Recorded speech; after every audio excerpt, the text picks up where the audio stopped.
What you're doing is not law. Please. You don't know the law. Please. Show me.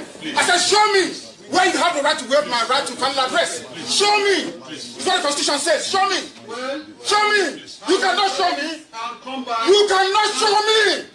You cannot show me because you don't know the law. You can't show me.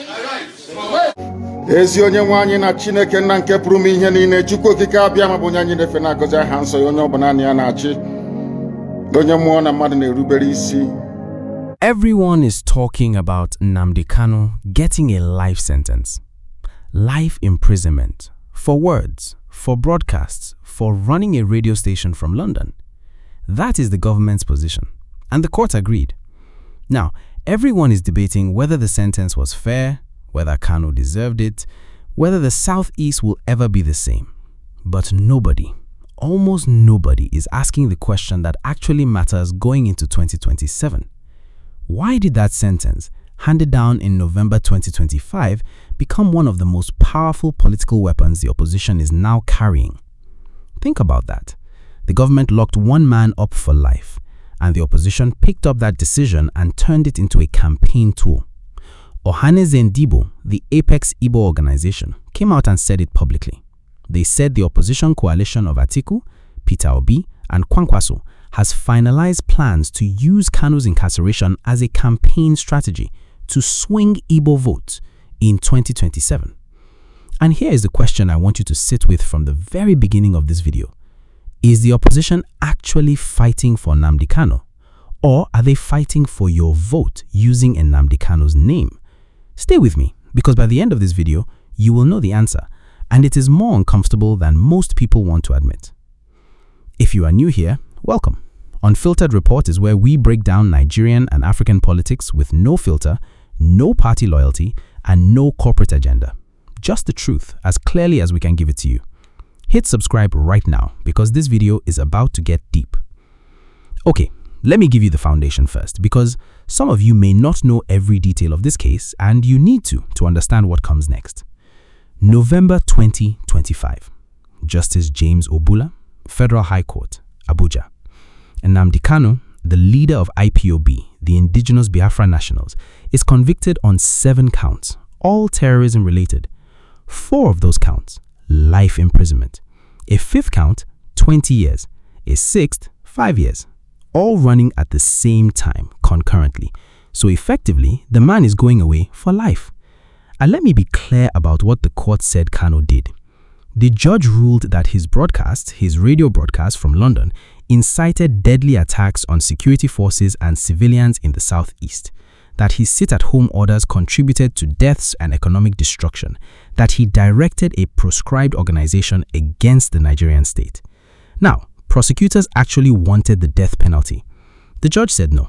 He said capital punishment is going into extinction globally. He cited mercy, and he gave Kanu life instead. But here's where it gets complicated. Kanu was not even in the courtroom when the verdict was delivered.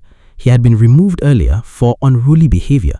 His lawyers had been dismissed by him. He refused to defend himself. And this case has been running since 2015. 10 years, a decade of legal battles, bail, escape, extradition, you name it. Kanu was first arrested in 2015, got bail, fled after a military raid on his home in 2017, was picked up in Kenya in 2021 under circumstances that are still disputed, brought back to Nigeria, and has been in detention ever since. So, why is this politically explosive now in 2025 and going into 2026? Because the timing is everything. Nigeria is in economic pain. Fuel prices are punishing people. Jobs are scarce. The Southeast has felt sidelined for decades, and 2027 is coming fast. A life sentence for Nnamdi Kanu dropped into that environment was never going to stay just a legal story. It was always going to become a political one. But here's the part most people are missing, and this is where the real story begins. Let us talk about what the legal system is actually doing with this. Because the conviction is not the end of the road, not even close. February 4th, 2026, Kanu's legal team files a notice of appeal at the Court of Appeal in Abuja. They are asking the court to throw out everything, the conviction, every sentence, all of it. And the arguments they are making are not frivolous. I need you to hear this carefully. The first argument, and this one is huge, is about the law that was used to convict him. Kanu's special counsel, Aloy Ejimako, is saying that the court used a terrorism law from 2013 to convict his client, a law that was repealed in 2022. Think about what that means. They convicted a man under a law that no longer exists. And Ejimako goes further. He says that under the newer 2022 law, the one that replaced it, the penalties are significantly lighter, much lighter. He argues that if you factor in the 6 years Kanu already spent in detention before the conviction, his maximum sentence under the correct current law would drop to around 20 years. Not life, 20 years. That is a completely different sentence. The second argument is about something called allocutus.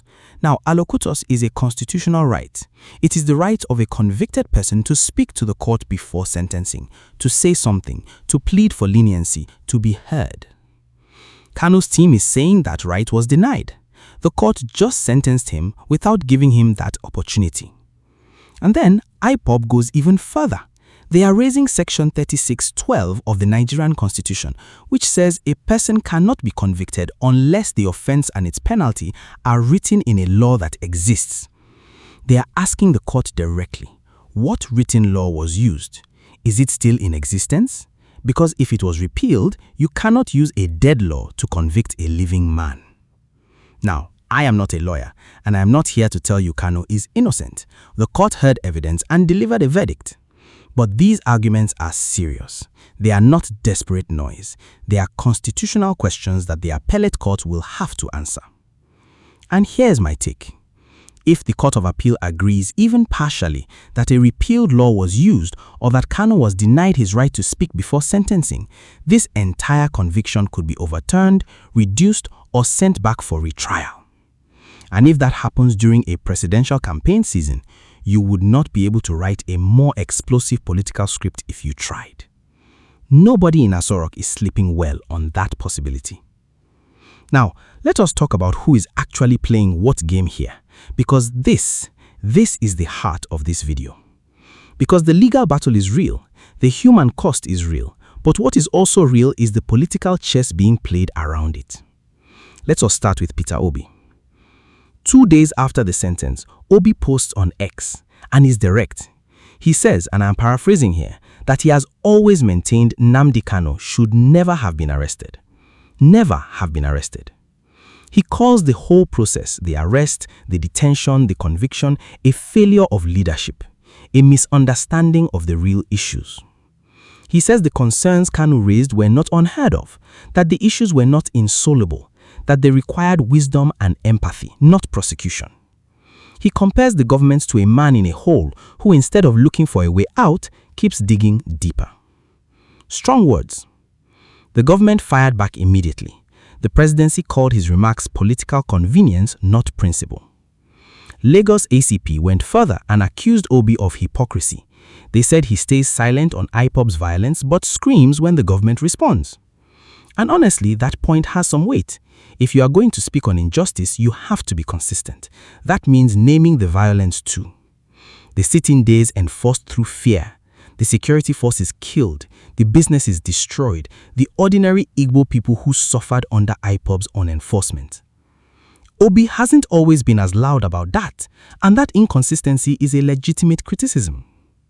But, and this is important, being inconsistent does not mean he is wrong about the underlying argument. Now, here is something almost nobody is reporting clearly, and I want you to stop and really absorb this.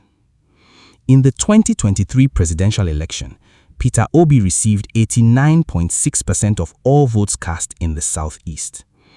89.6%. TINUBU, the man currently in Aso Rock, got 127,000 votes in the entire Southeast zone. Atiku got 119,000. Obi, he got close to 2 million. No candidate in any zone dominated their region the way Obi dominated the Southeast. So when I tell you that the Kanu issue is a direct emotional key to that region, I am not talking about sentiment. I am talking about mathematics. I am talking about electoral arithmetic. The Southeast is Obi's fortress, and Kanu's imprisonment is the loudest grievance inside that fortress right now. So of course Obi spoke. He cannot afford not to. Now let's zoom out, because this is not just about Obi. This is about the entire opposition and the enormous mess they have made for themselves. In 2023, the opposition was divided. Atiku got 7 million votes, Obi got 6 million, Kwankwaso got 1.5 million, mostly from Kanu. Add those up, they had more combined votes than Tinubu. More combined. But Nigeria's system doesn't just reward raw numbers, it rewards spread, structure, national reach. And the opposition was fragmented. Tinubu won. They learned that lesson. Or they said they did.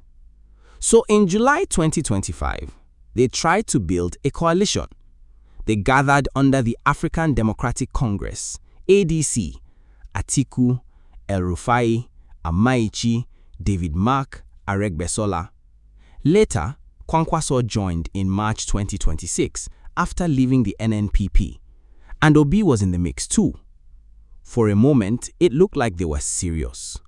And then, it collapsed. Again. By May 2026, the whole thing was in open crisis. Obi and Kwankwaso walked out of ADC and joined a new party, the National Democratic Congress, the NDC. Why? What happened? Listen to what one of the Obi-Kwankwaso sympathizers said publicly. He said, "We left ADC because Atiku said the coalition was formed in his house, that ADC is his party, and that nobody will tell him anything." There it is. Ego, control, ambition. The same thing that handed Tinubu a gift in 2023 is happening again in 2026. And the presidency was not shy about calling it out. Their spokesman said Obi goes to where other people have toiled to cook the soup and takes the biggest meat in the pot. Which, whether you like Obi or not, is a line that will land with a lot of Nigerians. Now, who is staying silent and why? Watch Governor Seyi Makinde of Oyo. He attended the Abadan summit where everyone promised unity. He has not defected anywhere yet. That silence is deliberate. He is watching which horse looks strongest before he places his bet. That is not loyalty, that is calculation. Okay, let me hear from you before we go further. Before we go further, I want to hear from you. Drop a comment right now. Do you think what I just laid out is the real game being played? Because what I'm about to show you next changes everything. Comment now, then keep watching. What this means for ordinary Nigerians. Let us bring this home now. Because everything I have described so far, the sentence, the appeal, the coalition drama, all of that is happening at the top, in courts, in party offices, on social media. But there are real people on the ground carrying this. Kanu's lawyer traveled through the Southeast during Christmas 2025, and he wrote something that I think you need to hear. He said Indigo are very unhappy about the conviction, and if it is not rectified urgently, they will make their feelings known in the 2027 elections. That unhappiness is not abstract. For years, the Southeast has lived under sit-at-home orders. Every Monday, markets close, schools shut, workers stay home, not because they want to, but because the risk of not complying is too high. Do you understand what that does to an economy, to a child's education, to a trader who loses income every single week? Between 2021 and 2023, just 2 years, at least 1,844 people were killed in the Southeast due to the escalating insecurity. Over 164 police facilities were destroyed. 175 security officers were killed. These are not numbers in a report. These are fathers, mothers, young men who should be alive. And now, after a decade of this, the government's answer is a life sentence? I need you to understand something. A lot of Nigerians outside the Southeast think this issue is simple. They think it is about people who want to break up Nigeria. Full stop. End of conversation. That is too simple, and it is dangerous. Experts who have studied this closely have made a point that I think is essential. They say, if you sentence Nnamdi Kanu to life imprisonment, another Nnamdi Kanu will emerge. Because the grievances that created him are still there. The marginalization is still there. The memory of the Biafra War and the failure to process it still there. The sense that Igbo people have been excluded from the highest levels of power since 1970 still there. A sentence does not address any of that. A sentence just buys time.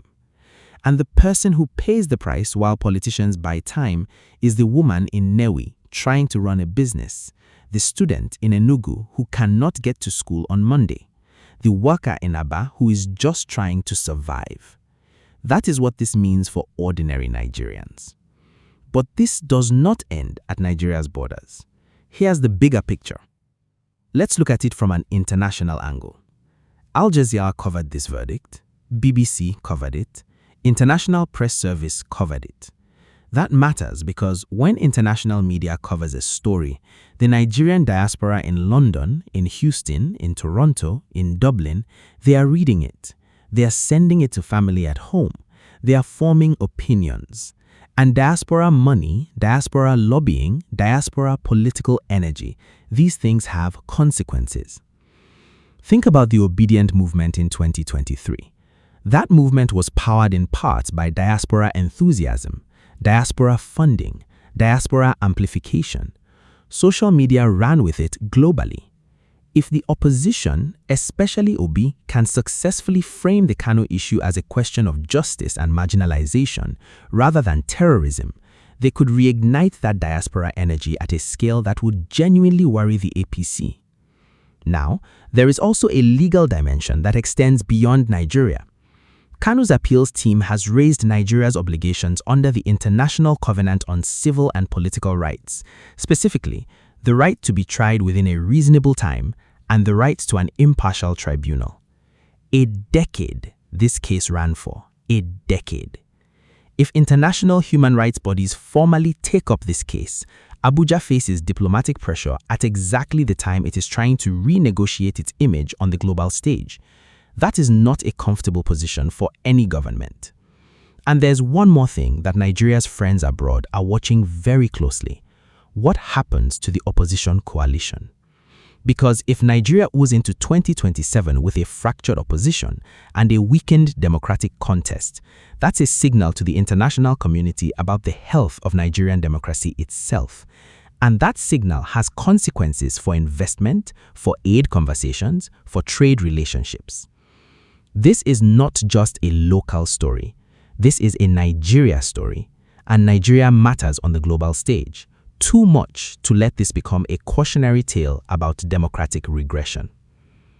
But, and I want to be fair here, there is another side to this argument, and I'm going to give it to you straight. The other side of the argument. Here is the strongest case for the government's position, and I mean the strongest version, not the spin, not the propaganda, the actual argument. Nigeria is a sovereign state. IPOB was declared a terrorist organization and proscribed. Security forces were killed. Police stations were burned. Markets were shut down by force. Roads were blockaded. People who refused to comply with sit-at-home orders were attacked, sometimes killed. No state, no functioning government anywhere in the world can allow one individual to use radio broadcasts to direct that kind of activity and then hide behind freedom of speech. The court heard evidence, the judge deliberated, a verdict was reached, and the appeals process, the constitutional process, is open and available.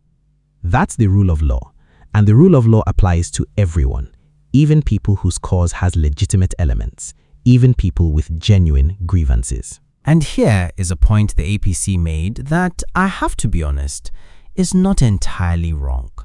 They said Obi condemned Boko Haram loudly, but on IPOB's violence, he was quiet.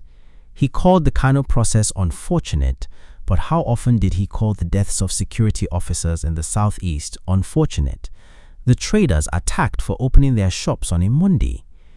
If you are going to be a voice for justice, that voice has to be consistent. and on that specific point, the critics have a case. Now, here is the misconception I want to challenge on the other side. A lot of Nigerians think that anyone who questions the Kanu verdict is secretly pro-Biafra or anti-Nigeria. That is not true, and it is not fair. You can question the legal process, the repealed law, the denial of allocutus, the length of detention before trial, without endorsing secession. Those are constitutional questions, and in a democracy, constitutional questions deserve constitutional answers. The strongest argument on both sides leads to the same conclusion. Here it is. This is my unfiltered take. Two things are true at the same time. The government had the right and arguably the duty to hold Kanu accountable for incitement that led to violence, and the government has consistently failed to address the underlying reasons why millions of people followed him in the first place. You cannot solve a 21st century political crisis with a 19th century security response. Lock the man up and call it justice without dialogue, without inclusion, without addressing the root grievances, and all you have done is manufacture the next crisis. The right call for every Nigerian, regardless of tribe, region, or party, is to demand both accountability for violence and genuine political engagement on the marginalization that creates the conditions for that violence. Choosing only one of those is how you repeat this story in 10 more years. So where does all of this leave us going forward? What happens next? Okay, 3 scenarios. This is what I am watching, and you should be too. Scenario 1. The appeal succeeds. If the Court of Appeal rules that a repealed law was used, or that Kanu was denied the right to speak before sentencing, this conviction could be overturned, reduced, sent back to retrial. If that happens while the 2027 campaigns are running, I cannot overstate how seismic that would be. The opposition would have the most powerful story of the entire election cycle handed to them fully gift-wrapped. Scenario 2. The appeal drags past 2027. This is actually the most likely scenario. Nigerian courts take time. The appeal was only filed in February 2026. Hearing dates get adjourned, procedural delays happen. If the appeal is still pending on election day, Kanu is still in prison, the Southeast is still raw, the opposition uses that rawness as fuel every single week of the campaign. Even Ohanaeze, which is not the opposition, has already said publicly that keeping Kanu locked up hurts Tinubu in the Southeast. They said releasing him would demonstrate leadership anchored on reconciliation. They were effectively giving the president a roadmap. The question is whether Tinubu has the political will to walk it. Scenario 3. A presidential pardon. The Nigerian constitution allows the president to pardon a convicted person, and some voices, including Ohanaeze, have been quietly pushing for exactly that. But here is the problem. A pardon would split Tinubu's own coalition. Hardliners in the APC, the people who backed the prosecution, the people who believe IPOB is an existential security threat, would see a pardon as weakness, as capitulation. So, Tinubu is trapped in a box. Release Kanu and lose one flank. Keep him locked up and keep handing the opposition ammunition. Now, watch for these specific signs. These are your tells. Watch if the Court of Appeal schedules a hearing date quickly. Speed would signal something. Watch if Southeast governors begin quiet negotiations with Aso Rock on this issue. Watch if Obi and Kwankwaso can actually hold together in the NDC, because right now, the history of Nigerian opposition coalitions says they probably cannot. And watch whether INEC's registration deadlines close before the opposition resolves its structure crisis. Because if they run out of time, the game is already over before the campaign begins. Here is the long-term danger if nothing changes. One expert put it this way, and it has stayed with me. He said, if you sentence Nnamdi Kanu to life imprisonment, another Nnamdi Kanu will emerge because the grievances that gave rise to him are still there and they are still potent. A government that wins through suppression without addressing roots does not win peace, it purchases time. And the interest that keeps compounding on that debt is paid not in Abuja, but in the streets of Enugu, Onitsha, and Owerri. You remember the question I asked at the very beginning? Is the opposition fighting for Nnamdi Kanu or for your vote? My honest answer is both. And that is the uncomfortable truth that most people on both sides do not want to hold. They are genuinely angry about that sentence. Many of them believe sincerely that it was wrong. And they are deliberately turning that anger into campaign strategy. Both things are true at the same time. The only question that should matter to you is whether they will do anything about those grievances if they ever get into power, or whether Nnamdi Kanu's name will be retired from their vocabulary the morning after Election Day. That is what you need to demand an answer to. Not slogans, not emotion, specific commitments. We started this video with a question. Can the opposition turn Nnamdi Kanu's life sentence into a genuine 2027 threat to President Tinubu? Here's my honest answer. Yes, but only if they stop fighting each other. Obi had 89.6% of the Southeast in 2023. Kwankwaso owned Kanu. Atiku owned the Northeast. Together, more votes than Tinubu. More. But Nigeria rewards structure, spread, coordination.